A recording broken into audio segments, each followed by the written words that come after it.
Hey everyone, it's Peter Boland, and I'm welcoming you officially now to our Humanities 140 World Mythology class. Welcome to the first edition of what will be a whole string of these little mini lecture videos that I'm going to be shooting, captioning, and posting in our Canvas space. And today I just, want to get us oriented here in this first week. So by now you've moved through the orientation module in Canvas, taken care of what you need to take care of there, studied the syllabus, ordered the books, etc. Now in module 1, we're finally getting into the content of this first week, and I'm really excited to start breaking open these big questions, these big topics that we're going to be enjoying together as we study the mythology of many, many cultures around the world. So today I'm calling this video Myth, Metaphor, and Meaning.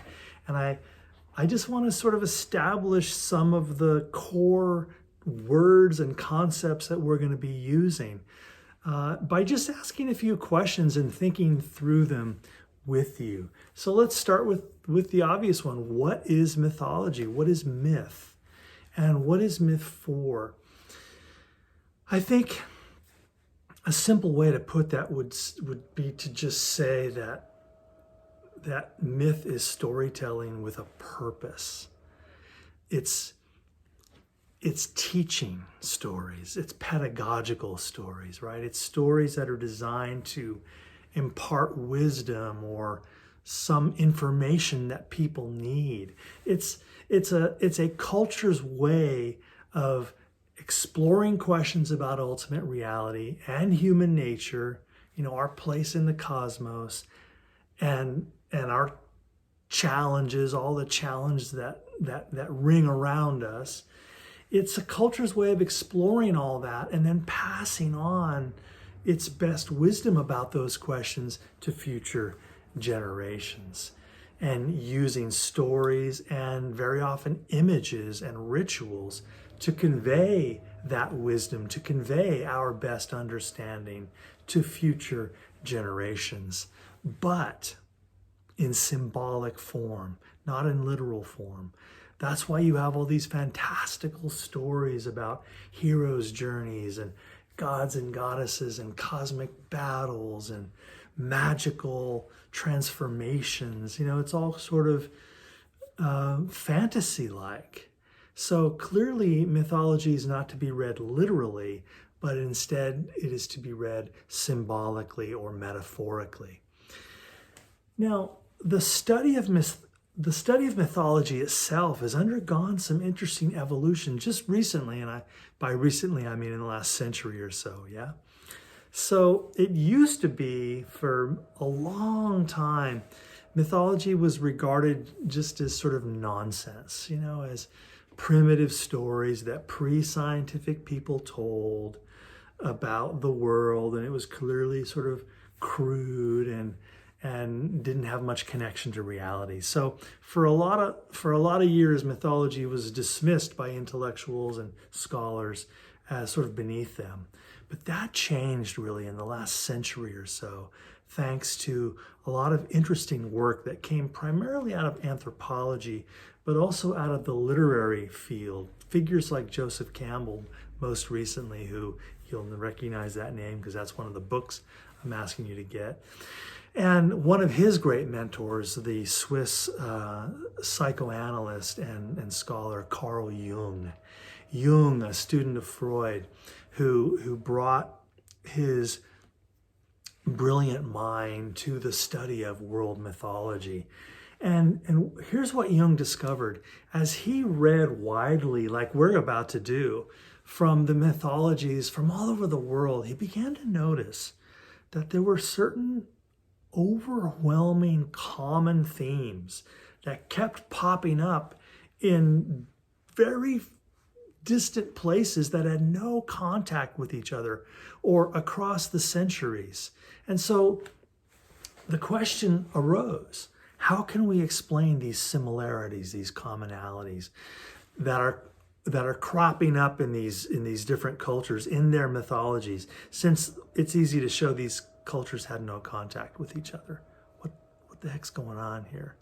And so Jung, being interested in psychology and consciousness, hypothesized. I don't even want to call it a theory, right? He just sort of guessed. He just sort of hypothesized it. Well, maybe the reason that there are so many commonalities, he's going to call them archetypes, so many universal ideas that well up in the world's myths, in these disconnected cultures. Maybe they're coming up from what Jung called the collective unconscious. Maybe there is an aspect of human consciousness that is below the surface, right? What Freud called the unconscious. But Jung adds this additional layer that it isn't just that each of us as individuals have a conscious mind and an unconscious realm, but Jung suggests, and this is where it gets good, that maybe all human beings have a collective unconscious. It's almost like we're all plugged into the same well and we're drawing water from the same well, even though we don't know that we are. So that is Jung's way of kind of explaining how it is that you keep seeing this rather short list of archetypes of key images, key narratives, like the hero's journey, that is told in all cultures around the world. That is what captures Jung's imagination and drives him to the conviction that studying mythology is not a waste of time, that it might in fact be one of the most important keys to understanding the human psyche and the human experience.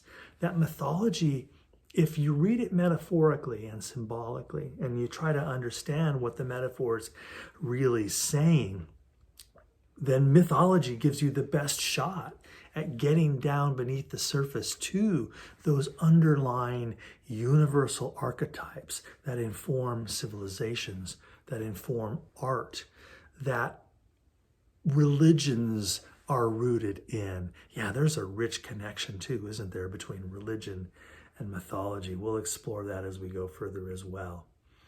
So what we're going to be doing this semester is looking for those archetypes, looking for those universal ideas.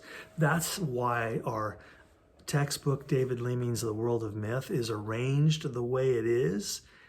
Like, we're going to read all the creation stories together, and that way we can more readily see the universality of certain themes. And of course, the rich differences between them too. No one's arguing that all mythologies are the same. No one's arguing that all the religions are the same. They're not the same. On the surface, there's great variety, important distinctions, but there is still this rich possibility that once we get below the surface inflections, the temporal inflections that are specific to certain times, specific to certain places, once we get below that, then we enter the realm of the archetypes. And that's when it gets really interesting, because another one, and I hinted at this before, another one of my real interests in this study of mythology is, okay, here's these cool, crazy old stories. So what, right? I'm interested in not only finding this archetypal wisdom, but figuring out, and you and I are going to work on this together, figuring out how to apply that wisdom here and now in our everyday lives. As I said in my welcome video, we are going through an ordeal ourselves. Hell, just being alive is an ordeal. Even if there wasn't a pandemic and mass unemployment and economic disruption and the fear of death and political madness and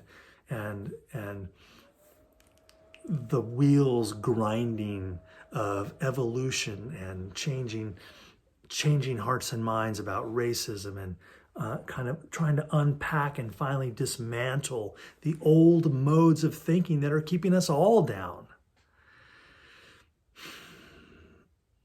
Humanity is still learning how to be humane.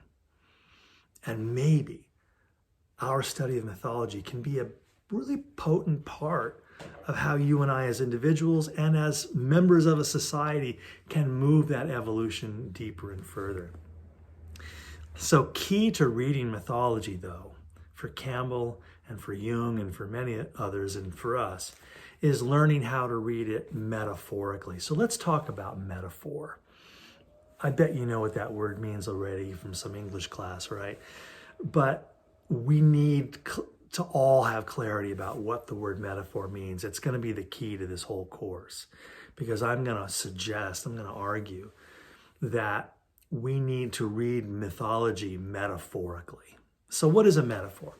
Well, it's always a good idea to start with the origin of the word. And the word from the Greek has a rather simple core meaning. Meta means over or above.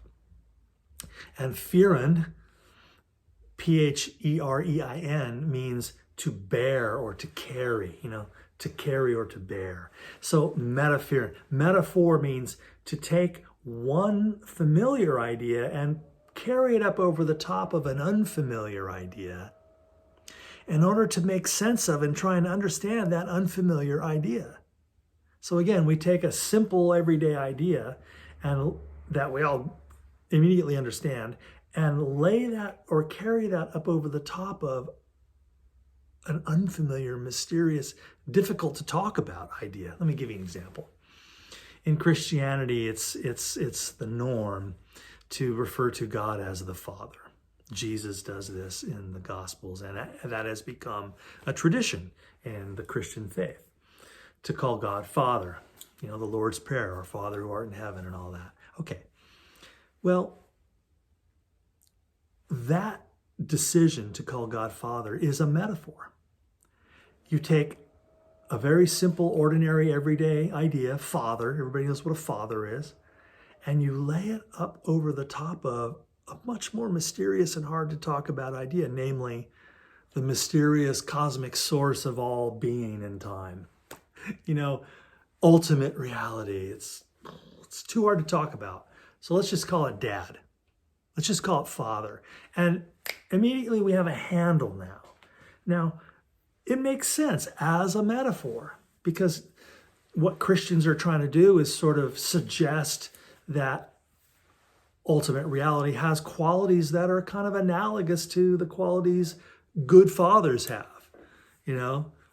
Ideal fathers, fatherhood, knowledge and care and power and abundance and love and, everything the ideal notion of fatherhood is. Christianity kind of puts that as the cover over their God concept. So we see how powerful metaphors can be, but immediately you also see what a mistake it would be to read the myth literally, factually. God is not literally your biological father. And that would be a mistaken reading of the myth. It is a metaphor. And metaphors and myths are really powerful tools to get us closer to understanding the mysteries of our own existence. So what if we sort of made a decision today? So as we approach all the different myths that we're going to be reading this semester, we sort of keep our mind open about looking for the metaphors and to not read them literally. Look, right away, the creation story is kind of coming to my mind, maybe yours too. And we're going to study the creation story in the book of Genesis together pretty soon here. As soon as we get out of this intro stuff, cosmic myths is what we're going to work on first. And first, among those, creation stories. And we'll look at a bunch of different creation stories. Of course, one of the most important creation stories in our civilization, which is the biblical one.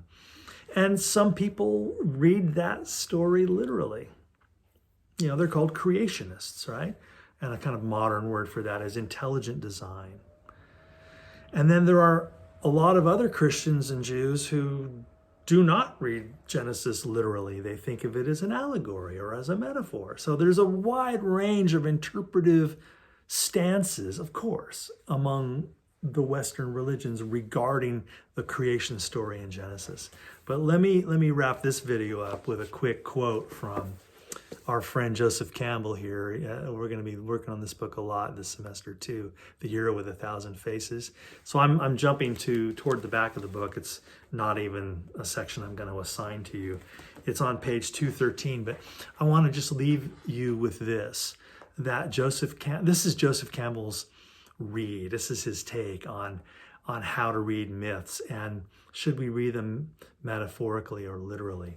So he says here, whenever the poetry of myth is interpreted as biography, history, or science, it is killed.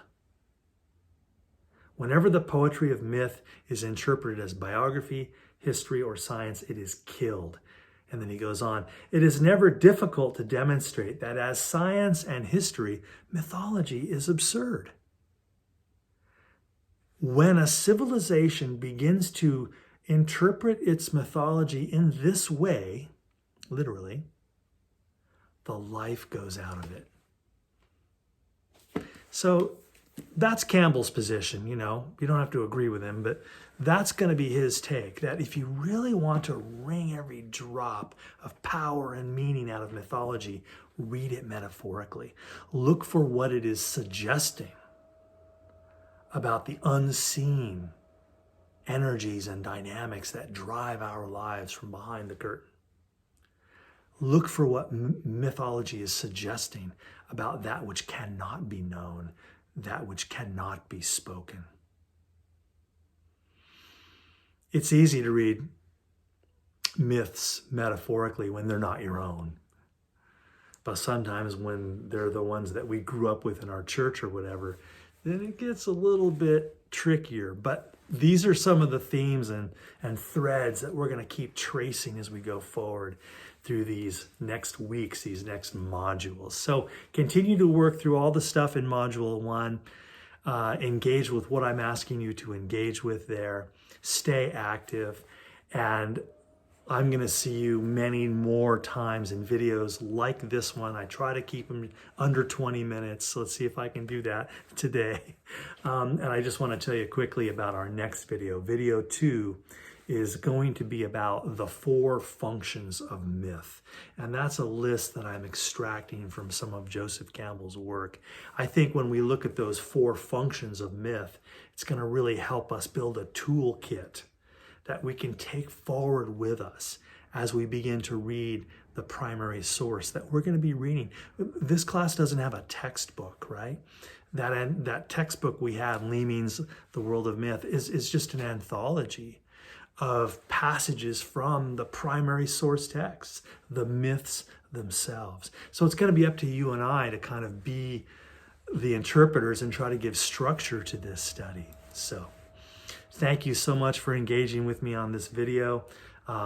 It's been captioned, of course. You can go back and replay whatever parts you want, take whatever notes you want to take. That's the way to use these videos.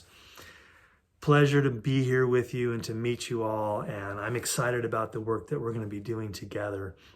I'm going to lean on you in the discussions to bring as much of this work to life as possible, to apply these ideas and these questions in your own life, in your own voice, and in your own way. That's how we get deep into this work, and that's how we find the treasure that we're seeking. So I'll see you on the other side. See you in video 2.